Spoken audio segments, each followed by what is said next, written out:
Hey, what's up guys, CombatCritique here. In this video, I want to give my pick for this upcoming fight between Jessica Andrade and Yan Xiaonan. So both these girls are scheduled to fight at UFC 288. Let's get started. Age, if we talk about the age, so Jessica Andrade and Yan Xiaonan. So Yan is the older fighter here. Now, if we talk about the striking numbers, some of the striking averages. So let's talk about those. So strikes landed per minute. This signifies the number of significant strikes that you are able to land on your opponent per minute on average. That is 6.84 for Jessica Andrade and 5.45 for Yan. So Jessica will have an advantage. She is able to land more shots on her opponents. Striking accuracy is 51% for Jessica and it is 44% for Yan. So again an advantage goes to Jessica. Strikes absorbed per minute. This signifies the number of significant strikes that you absorb from your opponent per minute on average. This is 5.34 for Jessica and 3.53 for Yan. So in this case, the lower number is actually better. So Yan will have an advantage in the strikes absorbed per minute. She absorbs lesser strikes from her opponents. Striking defense is 54% for Jessica and 61% for Yan.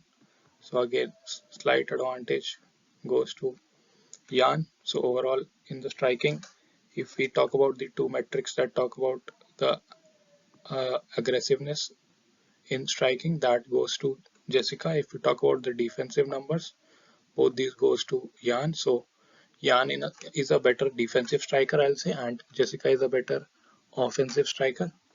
Now let's talk about some of the wrestling, grappling, and BJJ submission numbers. So takedown average is 2.64 for Jessica and 0.87 for Yan. So Jessica has a huge advantage in this. Takedown accuracy is 54% for Jessica compared to 66% for Yan. So Yan has an advantage in the takedown accuracy number. Takedown defense is 73% for Jessica compared to 70% for Yan. So both are pretty close, but slight advantage goes to Jessica. Submission average is 0.4 for Jessica and 0 for Yan. So Yan has never submitted anyone in the UFC, whereas Jessica has pulled some submissions in the past. So she will have an advantage in the submission game as well. Overall, I feel like the wrestling numbers favor Jessica. Also, the aggressive striking favors Jessica. Yan is better at defending at defensive striking, and that's about it. Now let's talk about the records of these two fighters. So Jessica has 34 fights, 24 wins and 10 losses.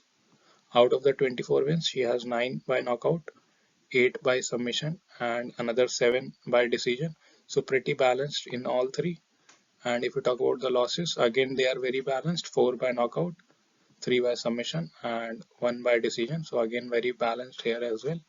Now if you talk about Yan, she has 20 fights, so significantly less experience than Jessica, who has 34 fights, and she has 16 wins and 3 losses, 1 draw, or sorry, 1 no contest. If we talk about the 16 wins, she has 7 by knockout, none by submission, and 9 by decision. So she has not submitted anybody after turning pro, and it's a 50-50, almost a 50-50 split between knockout and decision. However, as we'll see in the next slide, she has not really knocked out anyone in the UFC till now.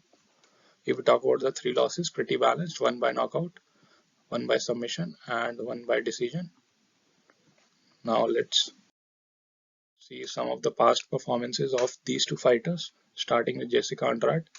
In her last fight, she lost to Erin Blankfield via submission rear naked choke in the second round. This fight just happened in February, so she is really turning back in a span of around 2 months and coming back to fight once again. This is not a good sign for a fighter. I think Jessica in this fight fought really, she was not at her best. She was getting outstriked in the striking game as well before she got choked out. So this was a really bad performance from Jessica. I think she realized it and now she wants to make a quick turnaround and get a win. I think she is embarrassed by this performance against Erin Blankfield. That is why she is making a quick comeback. If we talk about the previous performance, she won a unanimous decision against Lauren Murphy. This was a 3 round fight. Before that, she beat Amanda Lemos via standing arm triangle choke. I think this is the first standing arm triangle choke we have seen in the UFC. This was in the first fight, and this is a great win for Jessica. A lot of people were picking Amanda to win this fight, but she was choked out in the first round. Before that, she TKO'd Cynthia Calvillo in the first round as well. So she has the power to knock you out as well as she can submit you also. Before that, she lost to the champion at 125, Valentina, via TKO elbows in the second round. Before that, she beat Caitlin Chukagian at 125 pounds via TKO body punches in the first round itself. So she has a lot of power. She can submit you and she can also knock you out. Before that, she lost a split decision to Rose, and before that, she lost the belt to Zhang Weili.